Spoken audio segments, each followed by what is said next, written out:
The education of girls in Kisumu, sponsored through the American government's PEPFAR project, now hangs in the balance as the effects of the U.S. president's freeze on foreign assistance come into effect. That's right. Now, the project is one of many that also include the provision of sanitary towels to vulnerable and needy girls.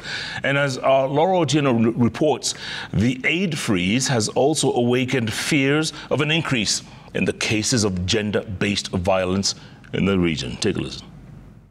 Some of them are also Usaid. At this hall in Kisumu's Nyalenda estate, a group of adolescent girls have shown up for their weekly sessions. Some teenage mothers clutch their babies close, while some are lost in deep thought over what the future holds. For the last 3 years, these girls aged between 10 and 24 have been gathering here every Sunday as a social support group. This table that would normally have sanitary towels to be distributed after the 3-hour session has a lonely box of condoms as the remaining space gathers dust. These are beneficiaries of a project dubbed Dreams that had revived their hope for a better life, which is now slowly unfolding into a nightmare. Kuna wale wenye wamekuwa affected, wamekuwa kaenda hizo mashule, they were sponsored. But sasa venye kulikuwa na hiyo confusion, some have to go back home and they had very brighter dreams. So their dreams somehow have been cut short.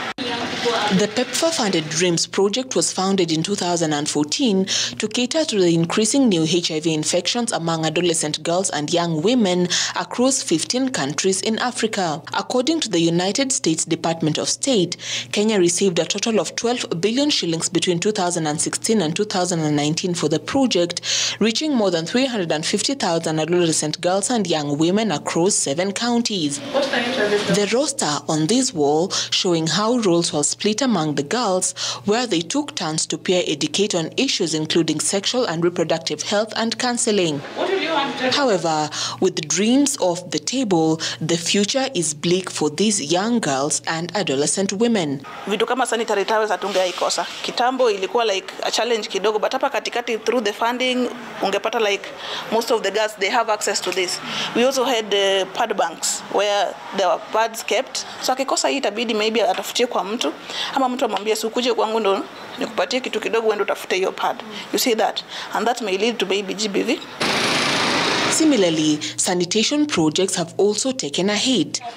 In 2022, Usaid penned a 3 billion shilling sanitation and menstrual hygiene deal covering 8 counties in western Kenya, including Kisumu, Kakamega, and Migori. The Usaid Western Kenya Sanitation project was scheduled to run for 5 years and was poised to not only support access to menstrual hygiene products and services, but also sustainable management of sewerage. The freeze by President Trump throwing a spanner in the works for the affected counties.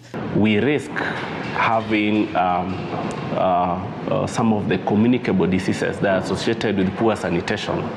And this basically includes dysentery, things like cholera, typhoid. It's a huge blow because counties have to look for where to get this money. The social impact of the executive order by U.S. President Donald Trump is already causing jitters among millions of Kenyans, especially in the rural and informal settlements. Sanitation and economic empowerment projects have already been put on the line, with various stakeholders calling on both levels of government to enhance investment in order to avert the looming crisis. Laura Otieno, Citizen TV.